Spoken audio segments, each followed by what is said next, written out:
Em um outro pedacinho aqui, fala assim: sem dúvida, o depressivo e o arrogante são personalidades extremas, tipos que há e o mundo inteiro possui em abundância. Muitas vezes estas personalidades são nitidamente definidas, como nos exemplos oferecidos, mas frequentemente alguns de nós podem ser enquadrados em ambas as classificações. Não existem dois seres humanos exatamente iguais, portanto, cada um de nós, ao fazer seu inventário, precisará determinar quais são seus próprios defeitos de caráter. Havendo encontrado os sapatos que lhe sirvam, deveria calçá-los e andar com a nova confiança de que finalmente está no caminho certo, né? Porque quando eu faço realmente um destemido inventário moral de mim mesmo, e consigo de fato e de verdade, né, ter uma noção exata de quem eu sou, né, das minhas falhas, inclusive dos meus defeitos, é a partir daí que eu consigo descobrir que eu tenho qualidades. Inclusive a qualidade de ser honesta comigo mesma. Porque o quarto passo exige uma honestidade, assim, porreta, né? Eu hei de ter uma honestidade foda para mim poder realmente escrever o meu quarto passo. E então, a partir daí, calçar o sapato que me serve e aí então sair com a alta confiança. Confesso a vocês que eu tenho um passado bastante esdrúxulo, né? O meu passado é um espetáculo, né? É uma maravilha. E eu tinha muita vergonha que as pessoas soubessem, né? De tudo que eu tinha feito na vida, né? Aquela coisa toda pelas quais eu passei. E, ó, com um copo na mão, chapada, louca, bêbada, ainda queria esconder dos outros que eu era uma chapada, louca, bêbada. Ainda queria esconder. Queria, viu? Atravessava a rua, eu lembro que no final da ativa eu morava numa avenida e no outro lado da onde eu morava era onde eu frequentava tal, né? Era pouca coisa, pouca distância da minha casa, né? Pois acreditem que para eu atravessar ali, gente, eu não sei como eu não morri atropelada várias vezes, várias! E o que é pior, algumas vezes com uma criança. Algumas vezes com uma criança agarrada na mão ou no carrinho, né? Era assim. Né? Eu tenho uma neta minha de 25 anos, eu parei de beber há 21.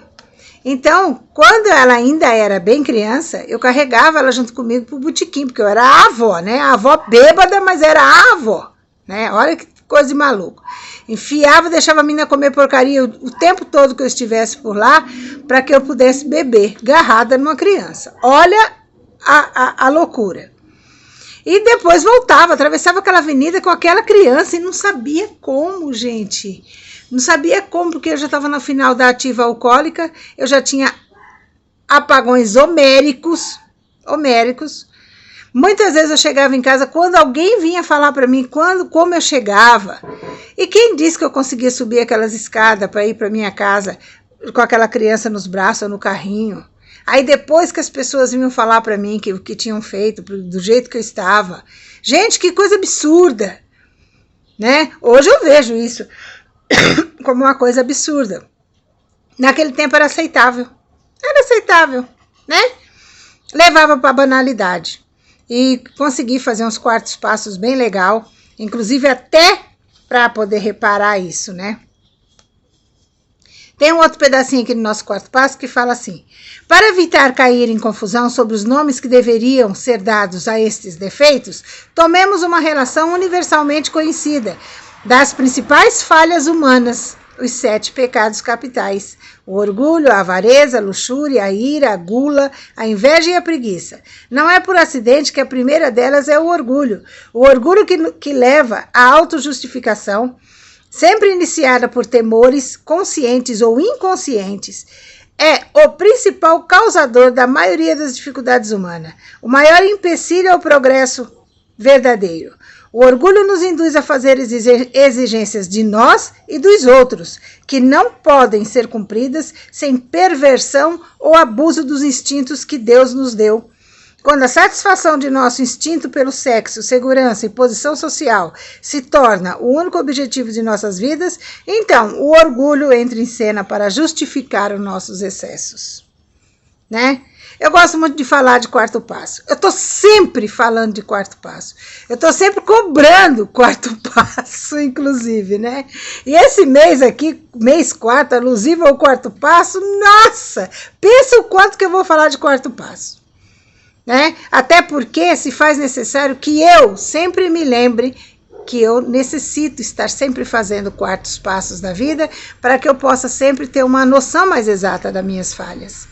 Né? Às vezes eu faço umas cagadas assim, meto os pés pelas mãos, quando eu vejo aquela Maria alcoólatra de balcão, ela sai de dentro de mim assim e senta as 4 patas no peito do alheio, né? Aí de repente eu, o que eu fiz? Aí eu falo, ai, quarto passo, vamos ver o que foi que eu fiz.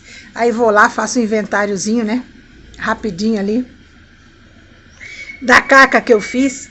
Às vezes eu consigo ficar uma semana, 10 dias remoendo aquela situação, né? Passa um tempo remoendo aquela situação.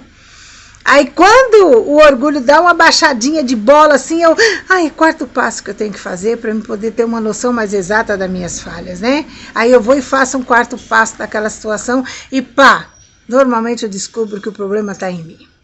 Normalmente, não tem jeito. Tudo está em mim, tudo sai de mim, tudo volta para mim. Não tem jeito, é eu.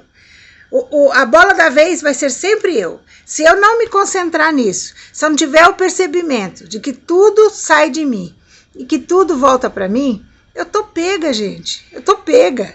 Porque não tem como. Não adianta eu querer apontar meu dedinho em riste para a criatura que está do meu lado, ou na minha frente, para o outro, porque nunca vai estar no outro. Vai estar sempre em mim. Eu vou estar sempre precisando me corrigir, eu vou estar sempre ter que buscar em mim, botar esses 7 pecados capitais dentro de uma faixa da normalidade, né?